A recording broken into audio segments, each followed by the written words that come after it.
Hi, everyone. Welcome back to another episode of Connect and Create a Life You Love podcast. And today I'm so excited because I have a really good friend of mine here with me, Aleida Tweten. So, Aleida and I actually met in university at UPEI, I'd say 2001, 2002. Yeah, somewhere around there.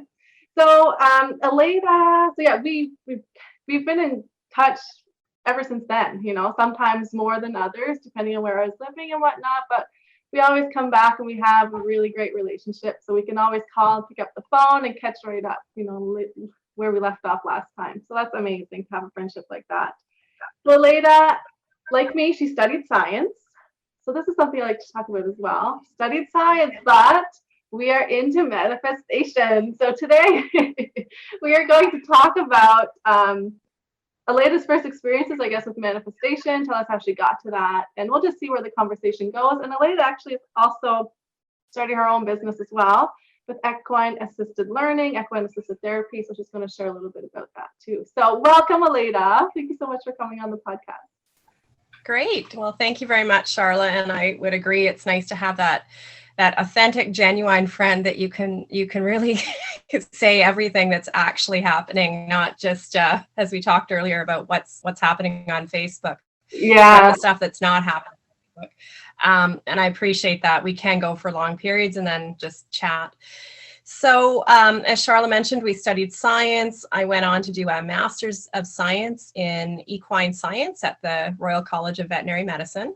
Mm-hmm. And that was an online program, and I focused in on behavior and nutrition with horses. And I did that in 2011, so that's already 10 years ago. Which is, oh my gosh, time flies. It does. When you were doing that, and oh my goodness, it does not seem like 10 years. No, I know. And so here we are. And as Sharla said, life has had its ebbs and flows and ups and downs. And then I'd always wanted to do an equine assisted learning. And I have training through EGALA, which is the Equine Learning and Growth Association. But I also ventured into PATH, which is the Professional Association for Therapeutic Horsemanship, and became certified. And my focus is on the learning part. So a lot of people hear of horse therapy, and certainly it is therapeutic. I'm not a therapist. I'm not a psychologist. However, I do work, and I kind of set up a session with an individual and the horses. And I always say the individual and the horses fill it in. So I could set up a obstacle course or something that they would have to move a horse through, and have different sort of parameters. There's games that we can do. I can do small groups of up to 5, or I can do one-on-one. And I'm offering that. I opened up in May of this year at my ranch in Somerville, which is eastern Prince Edward Island, just outside of Montague. And I have a lovely spot, and I have a collection of 5 horses that we use, 2 ponies, 2 retired standardbreds, and an Appaloosa. So it's all on the ground, and there's a lot of what's called biofeedback. So the horse is literally mirroring the energy and the actions and the nonverbal communication of the human. What's interesting to me is I think I know my horses, and I do. And I know them in a situation when I'm with them. And then when I see different people in different situations, I notice the differences in the horses. Wow. So my training is in the equine specialist, and I will note the horse's change of behavior in response to that human. So I give that feedback to the human, if you will, after. And they often have those aha moments, or, okay, that doesn't work. What does work? I am doing a demonstration October 7th, so that's this Thursday, and I've got about 13 people out of 15 spots registered. So I'm excited because sometimes it has to be experienced better than explained. Mm-hmm. And I've got a friend who's going to do some video work, and I can share that after it's available. But it's neat because you set up everything. It's all unmounted, so it's all on the ground. And there's different scenarios that involve communication between people, but also with the horses. And again, as I mentioned, that nonverbal piece is so important. And there's something that I guess correlates with alignment. So when we can talk about this when we do manifestation, we talk about alignment. So if I went up to you, Sharla, and you had a particularly crap day, maybe not me because you'd be honest, but maybe somebody else, and I'd say, well, how are you? Well, I'm fine. I'm good. I'm great. Now, a horse would know that you're not fine. Okay. You're giving off things, you're presenting not fine, your body language, your energy, your feeling. I mean, there's studies on heart rate and blood pressure, cortisol levels in humans, and then the before they're with the horses and after, and that does change. So there's a physiological change that the humans experience when they're around horses. And that needs further study. But there simply are. They've done cortisol levels with people that have been with, before they're with the horses and then after an 8-week session with equine assisted learning. So is it like calming? I'm guessing it's a calming effect. Is that right? It is a very calming. I mean, cortisol levels naturally are higher in the morning for everybody, for humans, for animals, and of course in the afternoon they're reduced. However, over a period of time, they noticed that the cortisol levels, even in the morning, of these individuals who were doing equine assisted learning was generally decreasing over time. Yeah. So I guess what I love about horses, there's a book out that says horses don't lie. Horses can't lie. They don't have that frontal cortex like we do to make a thought. They are very much in the limbic system. They are a flight, fight or flight animal, mostly flight. They're a prey animal. They rely on one another in a herd for safety. So in terms of sensing fear, if you're fearful of a horse, they won't sort of target you, but they'll be looking around saying, what are you fearful? What am I missing that you're picking up? They love leadership. They will be when you're calm and confident and you show that, they like that. They gravitate towards that. I've had people who present a different way and the horse, it's almost called joining up, and the horse just literally walks and follows that person around the whole time. Again, there's no specific training. That's just an innate thing that the horse senses. So it is, there's a lot to it. There's a lot we don't know still. I think that I love this journey because I'm going to be learning more and more as I continue. So that's kind of where I'm at with the equine assisted learning. And I'm excited because I worked with groups with youth.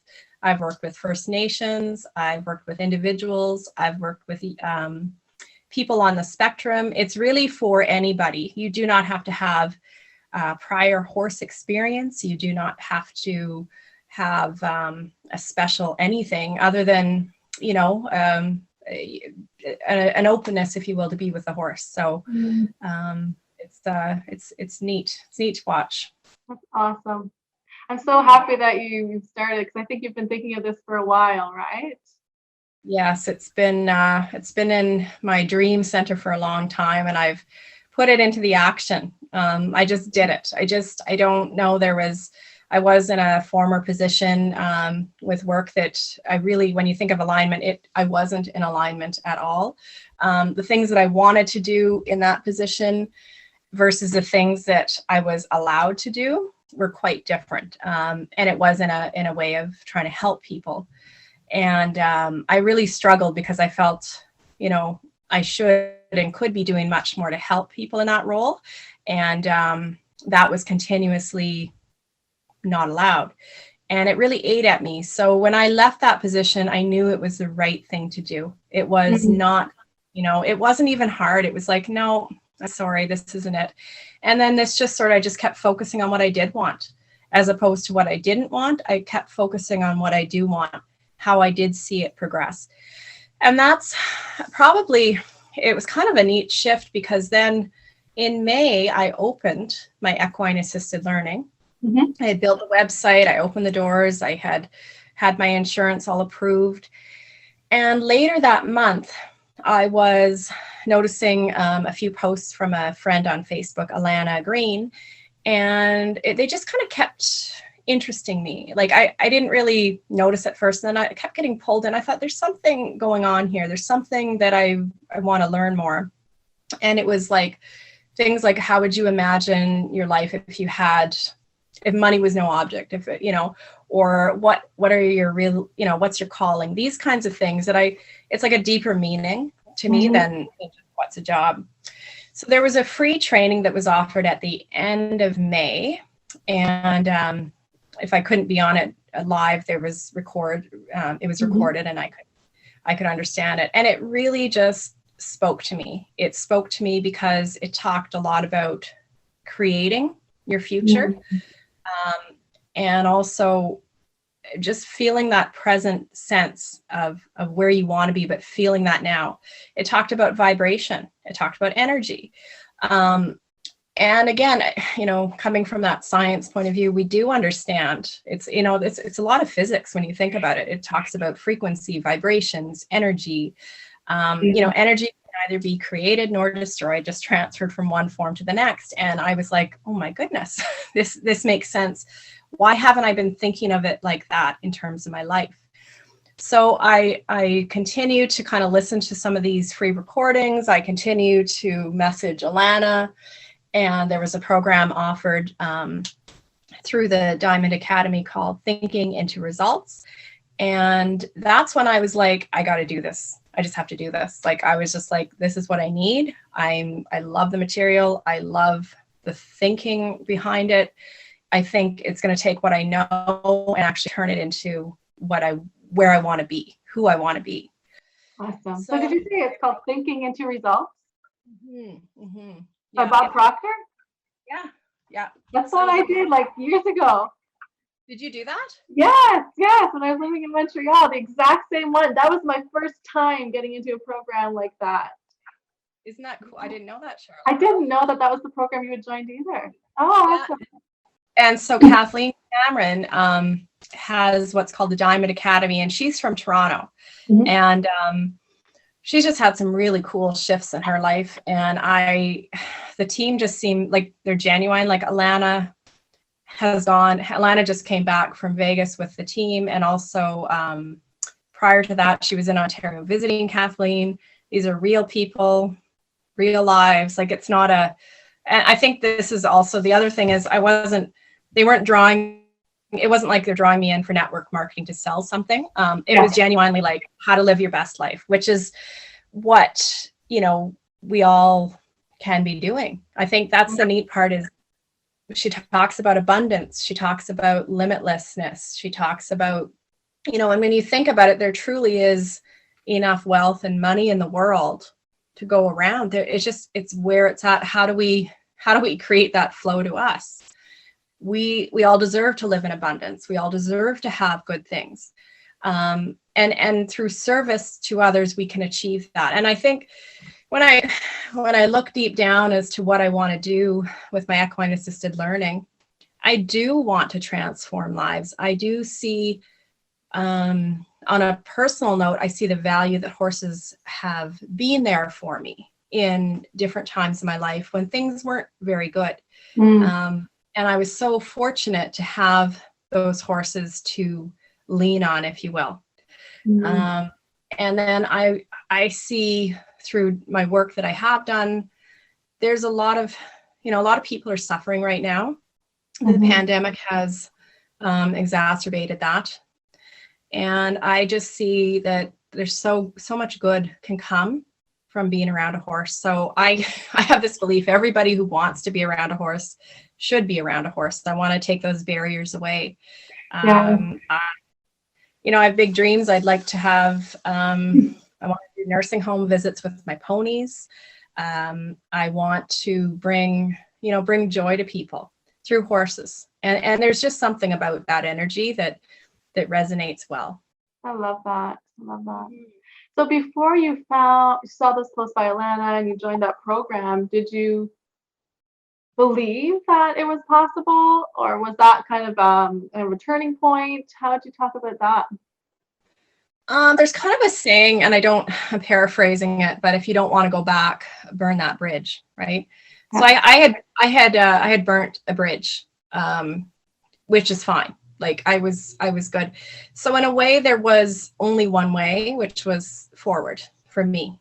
Yeah. I certainly didn't have the openness or the confidence going into it in May that I feel now. I feel there's a certainty. Instead of saying, well, what could go wrong? I'm saying, well, what can go right? Where am I? Like, this could be really, really fantastic. This could really change the course of a lot of things. I look at options for taking children who are struggling in a classroom. You can take them onto a farm and do this work, and all of a sudden you're teaching responsibility, creativity, problem solving, working with others. You're getting a lot of those outcomes that you're looking for in school in a different way. So I look at this as, we've had a lot of start-stop with schools, with the pandemic, not as much as other areas, of course, but it has impacted our children. I think collectively we're all in this, what's going on here right now. I mean, it's just a different world. Yeah. And I just see how much benefit horses can be for anyone and everyone. Yeah. Yeah, when you talk about the energy, like I think animals are very sensitive to that energy. I think some humans are more sensitive to the energy than others as well. So it's really interesting how that works. No, I mean I've known you've had horses for years, and the work that you do with them. But I think you're right. Being there and actually experiencing it is different than talking about it. Absolutely. So I'm excited to have this demonstration coming up. I'm excited because when you're, and there's people that are going to participate right with the horses, which is great, because that's the best way. I could sit here and talk to you all day about it, but until you're in it, it's called, experiential learning, and putting you right into that scenario with this big animal, right? They're a ton or more. One of them's a former winner of the Gold Cup and Saucer. Oh, really? All the weapons. He won the 50th Gold Cup and Saucer. Oh, and we're retirement home, and he is such a sweetheart. Like, he's a gentleman. He's kind. He's so good with kids. He's big. His barn name, I call him Moose because he's so big, long-legged. He drinks water and it falls out of his mouth like a moose. And he's gentle and kind. And I really notice such a neat thing when he's around children. Is he ever sweet? Like, he's just so good. I have Harley, who's an Appaloosa, he's almost like a dog. Like, he would follow you in the house if he could. He has to be the center of attention. I've had incidences of yoga with horses. Sometimes I do yoga with horses with a yoga instructor, and he had tore somebody's mat and he was too in their face. I actually had to kind of kick him out of class. He had to leave. He was too much. So they're all such different personalities. Like, it's quite funny. Yeah. So if we, like, when you talked about experiencing being with the horses versus talking about it, and if we kind of bring the equivalent of that to manifestation, you can hear people talking about manifestation and creating things in their lives, but until you actually experience it, you're like, okay, yeah, whatever. But when you experience it, like, what was your first reaction when you experienced actually consciously manifesting something in your life? Oh, well, you see that it was kind of like, wow, this stuff works. Yeah. It was the little things like, okay, I want to go in checkout number 5 at a particular grocery store because the one cashier there looks super happy and positive, and the one in number 1, she's a grouch. I'll just leave it at that.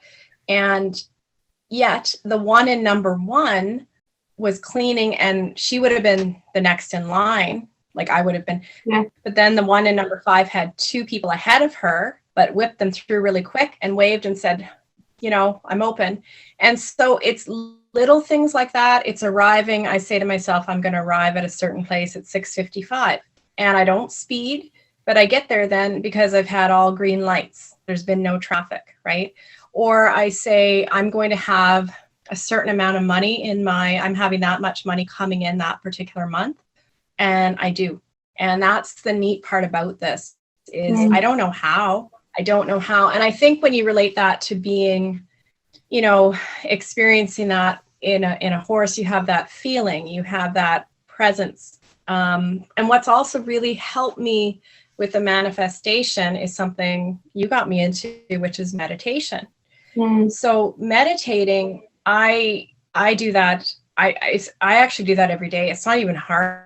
Like, it's not even a challenge. It's not a push. I'm like, I'm going to meditate, and I let my mind go, and I imagine I'm using my creation. I'm using my imagination to feel what is it like to have, when I open my bank account and it says $20,000, what does that feel like? What is it like to be buying tickets for the family to go to Costa Rica in February? What is it like to be going back to Ghana, where we did rainwater capture work and work with villages, to be able to go back there? What does it feel like to have one of my colleagues from Ghana here to continue with his veterinary studies next year by being able to sponsor him? So I'm feeling that now, like I'm able to manifest, I'm able to create that in my mind. I'm able to really get in touch with that and feel. And from there, things happen. And I've had some opportunities very recently for additional sources of income, because I've put something out there that I want every month. And again, I didn't know how, and there's been other things coming towards me that could very well make it happen. So that's awesome. And so when you're talking about you don't know how it happens, because that's how manifestation works. We just have to know where you're going, but the how we have no control over. We can't dictate that or anything. And I think that might be where people get hung up a lot of times. It's also because, we want to control things, right? So it's just the practice of letting go. Yes, I would agree. I think we've been, and I think you can accept this too, in school, and we're always taught to kind of doubt things, question. I mean, questioning is really important. I agree. However, we've also been taught to pick apart things, and we've been picked apart as students, as people, throughout our whole lives, whether it's did we get the job, did we not get the job, did we get this mark, or did we not get this mark? So coming out of that, it's almost like unlearning, like we've had to unlearn that.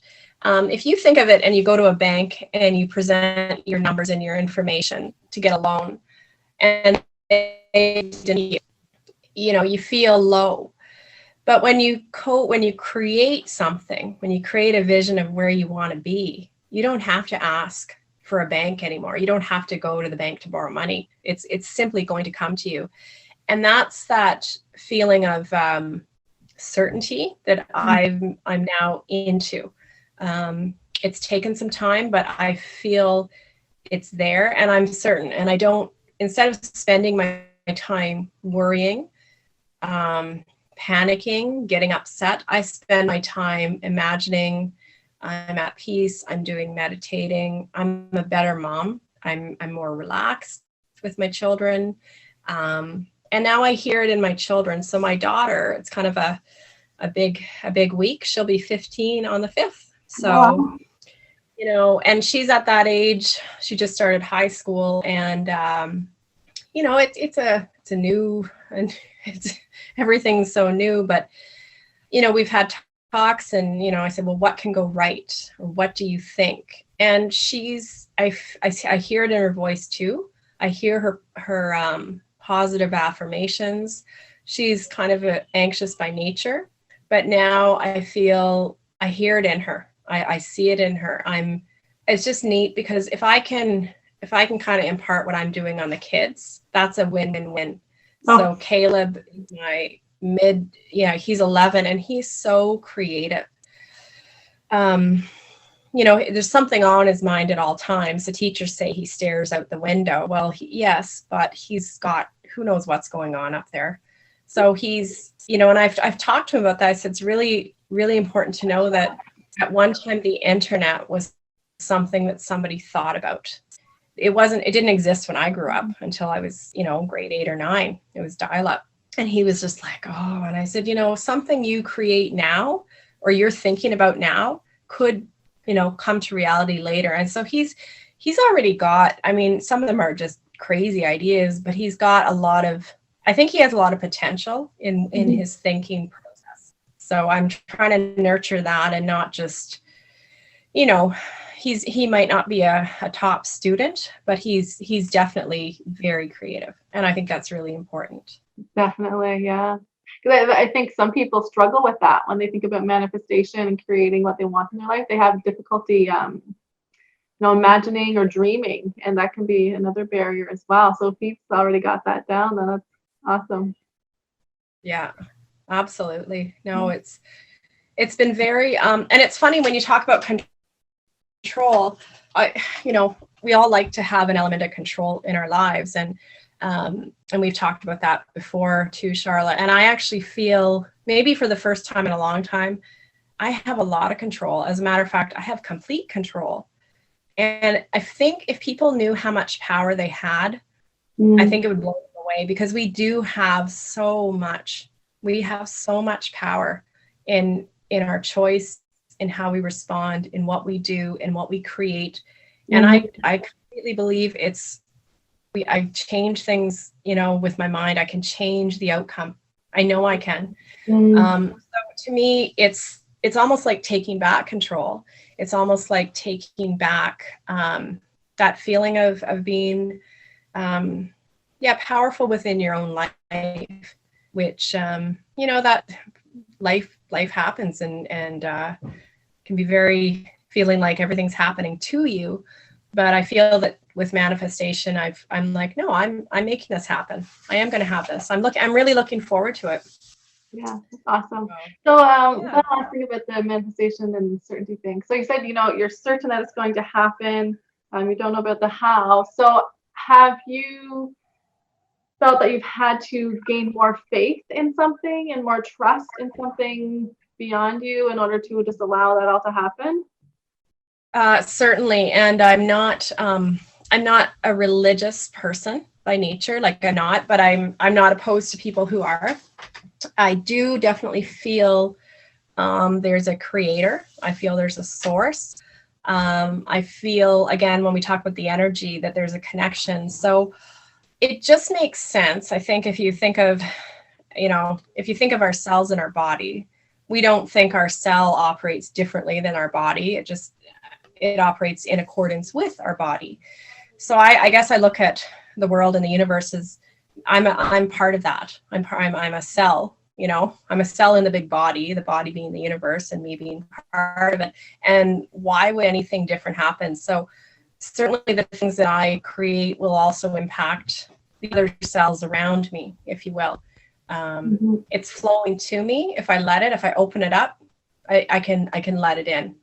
And also letting go, like you talk about letting go. And I've done a lot of purging physically with some of the items, but I've done a lot of, mental purging to allow space for that thinking. I've been more aware, I've really been aware of my thought patterns. I'm far from perfect. You can ask my partner, he'll tell you. But, I'm being more aware and being aware of what I can let go to let in, Yeah. Yeah, awareness. Yeah, I always say the first step is awareness. Yeah. And then wanting to know what you want, and it all fits together. Yeah. And I think meditating for me, it was almost like practicing using my imagination, because at first, it's not something I exercised regularly. I didn't sit and imagine things. And so it took practice. And I think the meditation at first was, just to sit for that long was different. But for me, it slowly got easier. And then I started focusing on the breathing. And then I would do guided meditations, which really were really nice and with abundance or affirmations or paradigm shifts. So that was something that really has been helpful to me. And also speaking with like-minded people. I'm in a group right now that we have what's called our study group. And every morning we meet by Zoom and we talk about our wins, and then we do our study, and then we come back on, and it's open for, people in this academy. And then if I can't get there, I can't get there, but it's there for me. I can share my wins. I think the other part too is there's some people I don't talk to about this because I don't need that energy coming back in a negative way. I don't need certain people squashing it. I'm not there yet. And I don't need to tell them. That's not up to them. It's for me. Mm-hmm. So there's some people that I just say, you know what? You're so set on things going wrong, and you're so set on the worst first, and you're so convinced that everything bad's going to happen that you stay there if you want, but I'm not going there. And I'm not sharing what I'm doing so you can go there, so you can pull me down. So it's also for me, I've kind of been isolated. That's not a bad thing. Not a bad thing at all. No, I've kept to myself. I'm living my life. I'm caring for my family, and I'm on my farm. Mm-hmm. And then you found that group online to support you, right? And surrounding yourself by those who get it and who will encourage you instead of squashing it. Yeah. Awesome. Good. Oh, I'm so happy for you. And thank you. Awesome. Thank you. And I know when I was seeing your post too about manifestation, I was like, this is awesome. I was like, and I always knew that you were like doing things like this, but now it's so, I really believe that we all collectively can change not just our lives, but our world. We can really imagine and change that. Mm-hmm. It's not conceited when I say that. I believe every act, every action, every thought really determines a lot. Mm-hmm. One of my things on my goals is to plant 100 trees every year that I'm alive until I become tree food, until I'm gone. I saw that. I was like, oh, that's awesome. Yeah. Really great. So I've already started that process, and I'm in touch with it's the Jane Goodall Institute. What is it? Something Planting for Hope or something. Okay. Coming up in the spring, I'd like to organize planting, events, if you will, with, my son's school or other organizations that are interested, or other, the First Nations that I'm working with. I think there's something very hopeful about planting a tree, and you're literally creating its future. So I think there's a lot of, I love that. Great. So just a few quick questions. So can you let's say 3 things that you love to do? Okay, sure. Riding horses, exercising, being with my family. Those 3 things right there. Awesome. Mm-hmm. If you could go anywhere tomorrow, where would you go and why?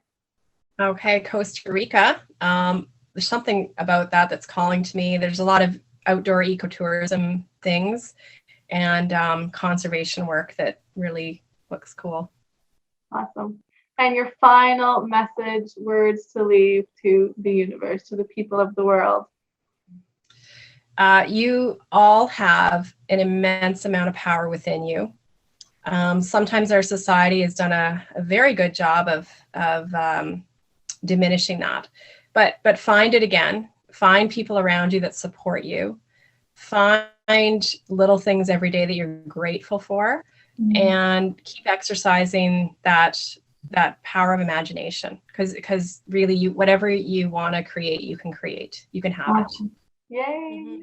So excited. Yeah. I'm glad there's someone else on the podcast saying the same thing to people instead of me just preaching it over. Oh, I know what you mean. Yeah, and as I said, like, your podcasts are definitely finding the right audience who needs to hear them when they do. I believe that.